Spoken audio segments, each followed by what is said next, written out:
Hey everybody, welcome back to another video for Preservation Week.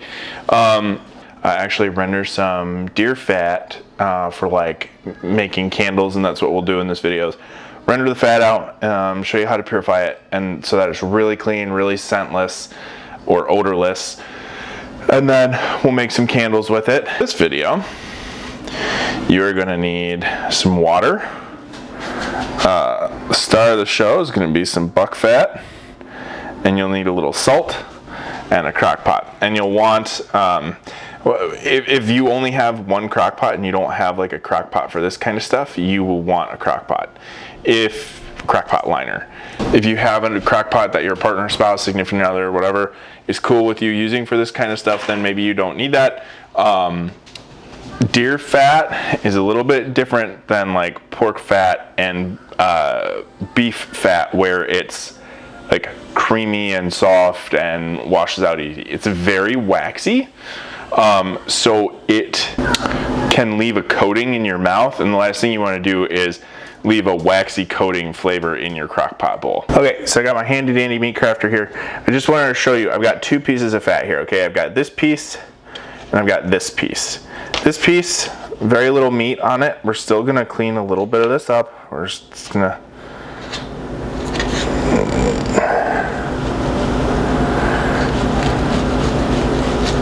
because we really do just want clean white. I mean, it's not always going to be perfect. You know, you're going to have some stuff left on here. Now, if you were doing this with beef lard, you wouldn't have this problem, or beef fat, you wouldn't have this problem because it would already be cleaned up when you bought it from the butcher. So you can do this same thing with like beef leaf fat. But we're going to trim as much meat away from this as we can.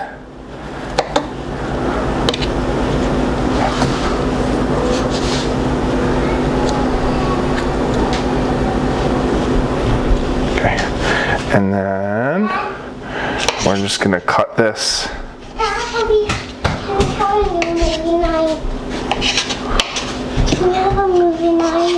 It's relatively small chunks, and they're just going to go straight into the crock pot. I'm making a video. Maybe. Okay.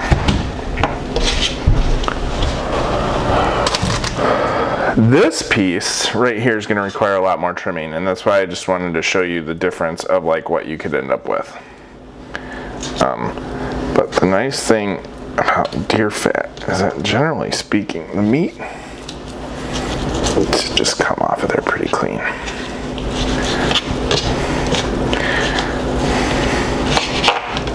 Sometimes it helps to cut these in.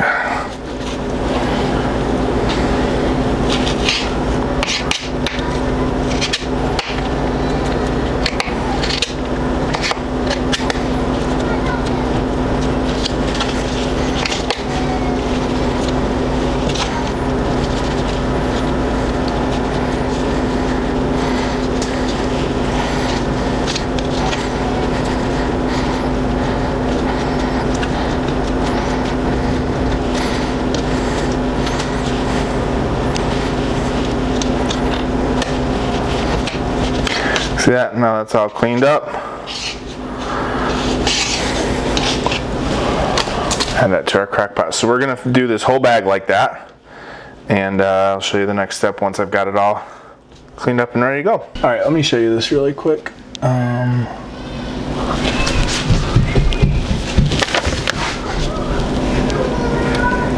Hopefully you can see that.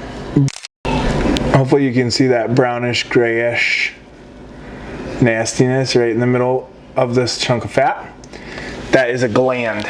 If you happen to cut through one, like I just did, you need to stop what you're doing, wash your knife, and wash your hands, because and you do not want that smell in your rendered deer fat. So if you find that, Make sure you stop, wash your hands, wash your knife, and then go back to what you were doing. Alright, so we got that all cleaned up. We're going to add our water. So why do we add water? Well, the way this process works is the fat in the water will separate when we cool it. So I'm adding about, that's a quart. I'm going to add a little bit more. So by adding the water, when this cools, the fat will solidify on top of the water. And the water will act as a purifier. So we actually end up doing this process twice. And so we're going to add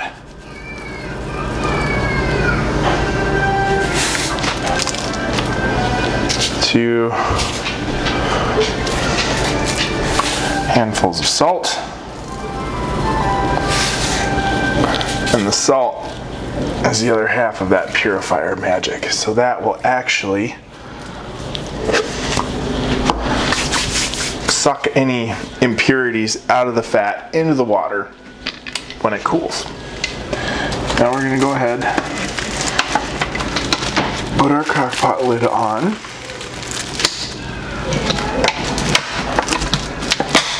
Okay. Turn this on to low.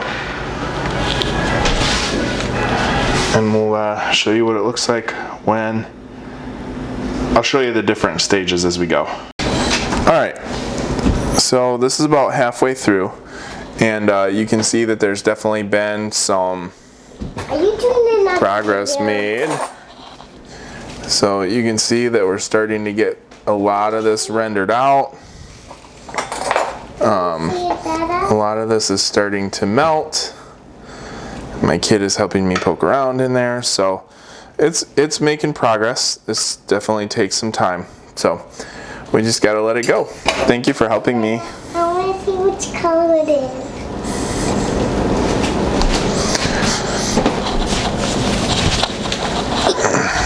That color? Yep. Let me get down.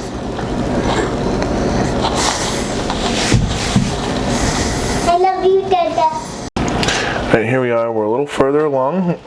More of this has melted down. You know, you can see there's a lot less chunks. There's a lot more liquid in here. That's good. That's what we want. The temperature is a little high because you can hear it bubbling. So just to turn this down to warm. The idea here is not to cook off all that water, because remember, the water is what is going to help purify this. So we're going to just turn that down to warm. I'll let this keep doing its thing. Okay, so this has been sitting overnight, just on the warm setting, because I didn't want it to be bubbling and cooking off all the water. The water is really important. But as you can see, a lot of this stuff is starting to break down. It's starting to get a lot smaller. So what we've done is we've just gone, set the crock pot back to low, and we'll let this cook until this is mostly down to nothing. All right, so here we are.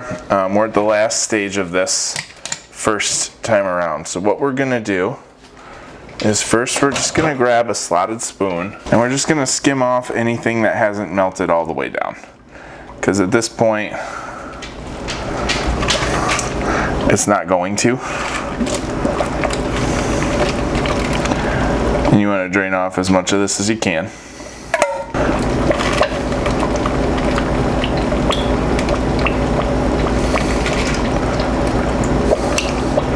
I actually took the liberty of putting some wax paper down as well. Alright, so what I've got here is just a sieve and a piece of cheesecloth, and we're just going to ladle this through, and this is just going to make sure that any of the little chunks we missed we'll get this time around.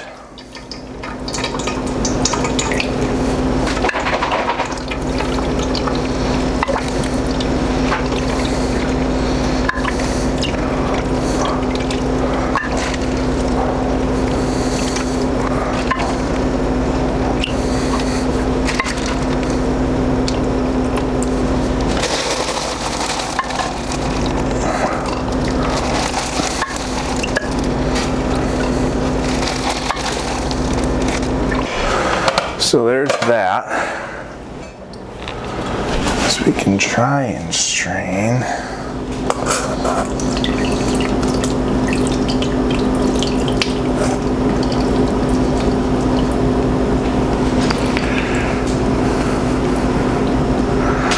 A little more of this.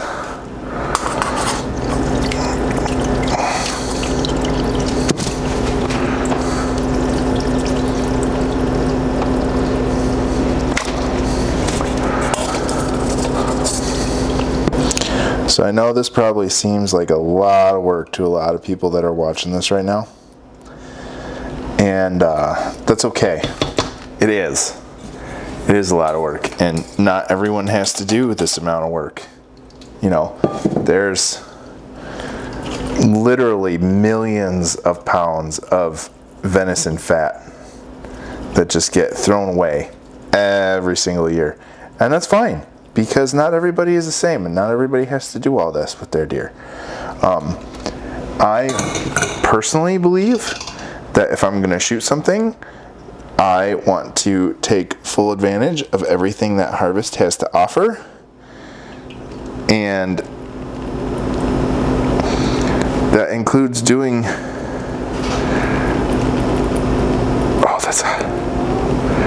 that includes doing extra stuff. Finding other ways to use my harvest. Okay, so there you have it.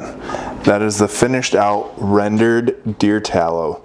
So this is just step one, because we added that water to this, and what's going to happen is the water is actually going to drain out of the fat.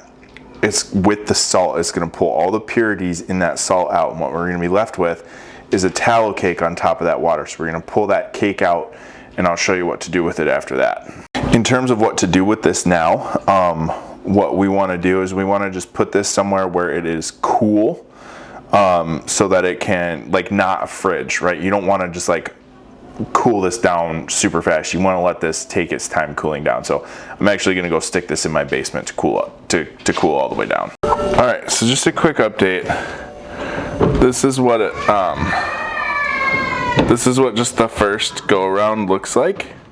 I won't have time today to finish the purification because it's our oldest daughter's 6th birthday. So we're having a birthday party, but I just wanted to show you, now that this is cured or cooled down overnight, you know, this is our first go around with it being purified. So we'll do this one more time. That does two things. The second purification just gets anything else out of there, helps the tallow be very, very odorless. The second go around does another thing as well. It actually, this is fairly soft. I don't know, yeah, you can see that. This is fairly soft, so that second go around will actually make this a bit harder, which will help the candles last a bit longer.